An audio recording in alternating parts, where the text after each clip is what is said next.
الحمد للہ رب العالمین والصلاة والسلام علی سید المرسلین اما بعد فاعوذ باللہ من الشیطان الرجیم بسم اللہ الرحمن الرحیم۔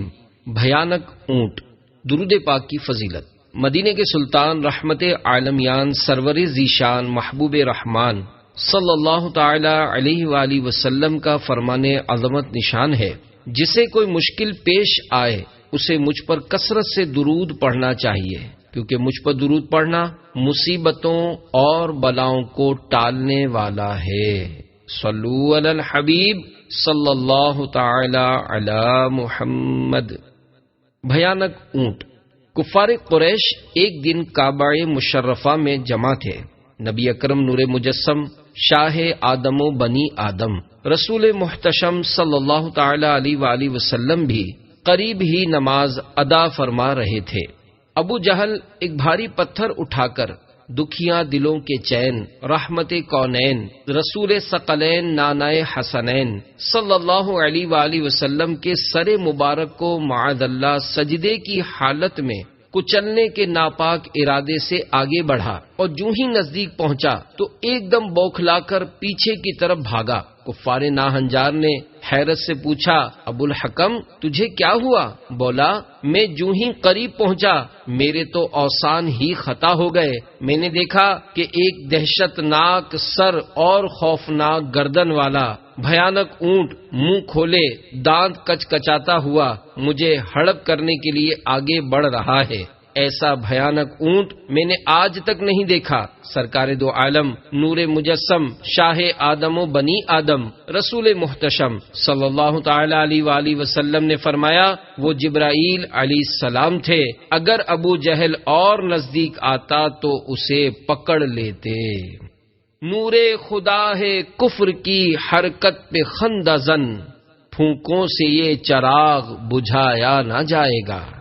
صلو علی الحبیب صلی اللہ تعالی علی محمد۔ واہ رے شان بے نیازی۔ میٹھے میٹھے اسلامی بھائیوں، اللہ عز و جل کی شان بے نیازی بھی خوب ہے۔ کبھی اپنے محبوب مبلغ کو دشمنوں کے ذریعے مصائب و آلام میں مبتلا کر کے ان کے خوب خوب درجات بلند فرماتا ہے، تو کبھی مبلغ اعظم رحمت دو عالم صلی اللہ علیہ وآلہ وسلم کے دشمن کو وار کرنے سے قبل ہی خوف زدہ کر کے یہ باور کرا دیتا ہے کہ کہیں ہمارے محبوب صلی اللہ تعالی علیہ وآلہ وسلم کو اکیلا مت سمجھ بیٹھنا۔ آقائے مظلوم کو ستانے کا سبب۔ ہمارے آقائے مظلوم سرور معصوم صلی اللہ تعالی علیہ وآلہ وسلم پر کفار بد اتوار کے ظلم و ستم کا سبب صرف یہی تھا کہ اب آپ صلی اللہ علیہ وآلہ وسلم کھل کر لوگوں کو نیکی کی دعوت پیش کرنے لگے تھے، جبکہ ابتداءً سید المبلغین رحمت للعالمین صلی اللہ علیہ وآلہ وسلم نے 3 سال تک خفیتاً یعنی چھپ کر اسلام کی دعوت دی۔ پھر اللہ عز و جل کی جانب سے علل اعلان تبلیغ کا حکم ہوا۔ صلو علی الحبیب صلی اللہ تعالی علی محمد۔ نمبر 2، کوہ صفا سے نیکی کی دعوت۔ پارہ 19 سورۃ الشعراء آیت نمبر 214 میں ارشاد ربانی ہے، وَأَنذِرْ عَشِيرَتَكَ الْأَقْرَبِينَ۔ ترجمہ کنز ایمان، اور اے محبوب اپنے قریب تر رشتہ داروں کو ڈراؤ۔ اس حکم خداوندی پر ہمارے آقائے قرشی مولائے ہاشمی صلی اللہ علیہ وآلہ وسلم نے کوہ صفا پر جلوہ فگن ہو کر قبیلہ قریش کو پکارا۔ جب لوگ جمع ہو گئے تو ارشاد فرمایا، یہ بتاؤ اگر میں تم سے کہوں کہ وادی مکہ سے ایک لشکر حملہ آور ہونا چاہتا ہے تو کیا تم یقین کر لو گے؟ سب بیک زبان بول اٹھے، کیوں نہیں، ہم نے تو ہمیشہ آپ صلی اللہ علیہ وآلہ وسلم کو سچ بولتے ہی دیکھا ہے۔ مبلغ اعظم رحمت دو عالم نور مجسم شاہ بنی آدم نبی محتشم شافع امم صلی اللہ علیہ وآلہ وسلم نے ارشاد فرمایا، تو سن لو، اگر تم مجھ پر ایمان نہیں لاؤ گے تو تم پر سخت عذاب نازل ہوگا۔ یہ سن کر ابو لہب بکواس کرنے لگ گیا اور لوگ منتشر ہو گئے۔ مگر اس رحمت عالم کا گھر توحید کا گھر تھا، نہ آ سکتی تھی مایوسی کہ یہ امید کا گھر تھا۔ صلو علی الحبیب صلی اللہ تعالی علی محمد۔ نمبر 3، دروازے پر خون۔ اسلام کی علل اعلان تبلیغ شروع ہوتے ہی ظلم و ستم کی جاں سوز آندھیاں چل پڑی۔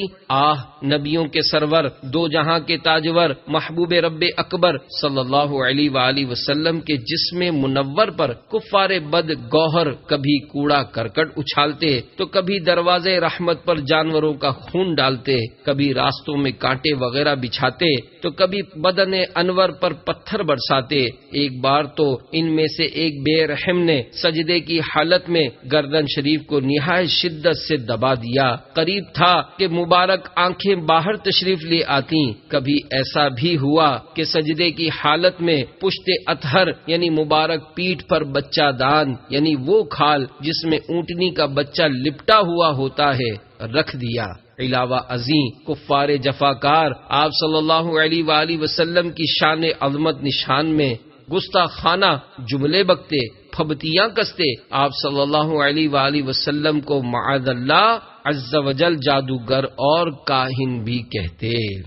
پیمبر دعوت اسلام دینے کو نکلتا تھا، نوید راحت و آرام دینے کو نکلتا تھا۔ نکلتے تھے قریش اس راہ میں کانٹے بچھانے کو، وجود پاک پر 100 طرح کے ظلم ڈھانے کو۔ خدا کی بات سن کر مضحکے میں ٹال دیتے تھے، نبی کے جسم اطہر پر نجاست ڈال دیتے تھے۔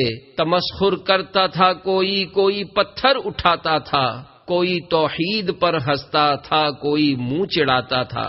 قریشی مرد اٹھ کر راہ میں آوازیں کستے تھے، یہ ناپاکی کے چھرے چار جانب سے برستے تھے۔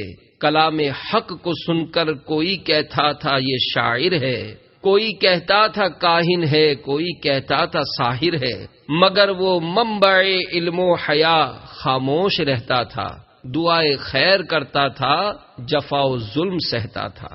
تو راہ خدا میں مصیبت جھیلنا سنت ہے۔ میٹھے میٹھے اسلامی بھائیوں، دیکھا آپ نے کہ ہمارے پیارے پیارے آقا مکی مدنی مصطفیٰ صلی اللہ علیہ وآلہ وسلم نے اسلام کی خاطر کیسی کیسی تکالیف اٹھائیں۔ یہ سب کچھ کھل کر نیکی کی دعوت شروع کرنے کے بعد ہوا۔ لہذا جب بھی کسی کو نیکی کی دعوت دینے اور اس کے سبب کوئی تکلیف اٹھانی پڑ جائے تو سلطان خیر الانام صلی اللہ علیہ وآلہ وسلم کی راہ تبلیغ اسلام میں پیش آنے والی تکالیف و آلام کو یاد کر کے اللہ عز و جل کا شکر ادا کیجیے کہ اس نے دین کی خاطر سختیاں جھیلنے والی سنت ادا کرنے کی سعادت بخشی۔ اس طرح انشاءاللہ عز و جل شیطان ناکام و نامراد ہوگا اور صبر کرنا آسان ہو جائے گا۔ یقیناً راہ خدا میں تکلیفیں اٹھانا بھی سنت اور ان پر صبر کرنا بھی سنت، اور باوجود سخت ترین مشکلات کے نیکی کی دعوت کا سلسلہ جاری رکھنا بھی سنت ہے۔ سنتیں عام کریں، دین کا ہم کام کریں، نیک ہو جائیں مسلمان مدینے والے۔ صلو علی الحبیب صلی اللہ تعالی علی محمد۔